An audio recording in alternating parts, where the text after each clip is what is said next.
මිටි උසයි. උසයි නේ.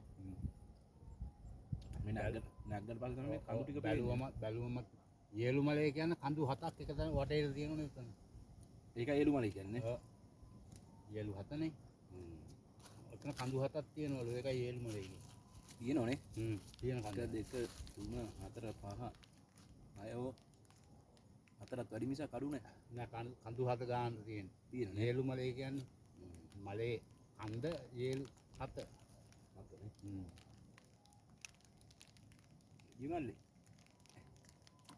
වැඩි හිතන්න එපා.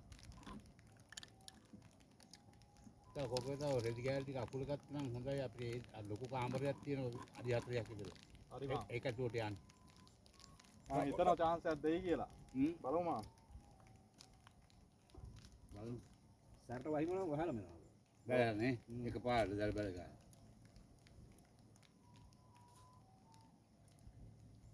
කල්ලු වෙලා යයි.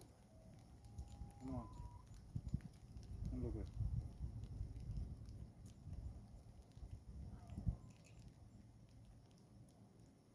මෙතෙන් තියන්න. ඔය දෙවි හිමීට කඩලා ගන්න.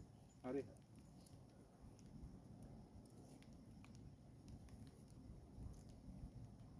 සිටිය වුණත් අපල් හරියන්නේ නැහැ දැක්ක. අර නිකන් මේ අපල් ගෙඩිය මේ පේනෝනේ මේ වෙලා. ඒ කියන්නේ කල් ඉක්ුත් වෙලා. අර මේ අපල් එන හයියට තියෙනවා. ඔව්.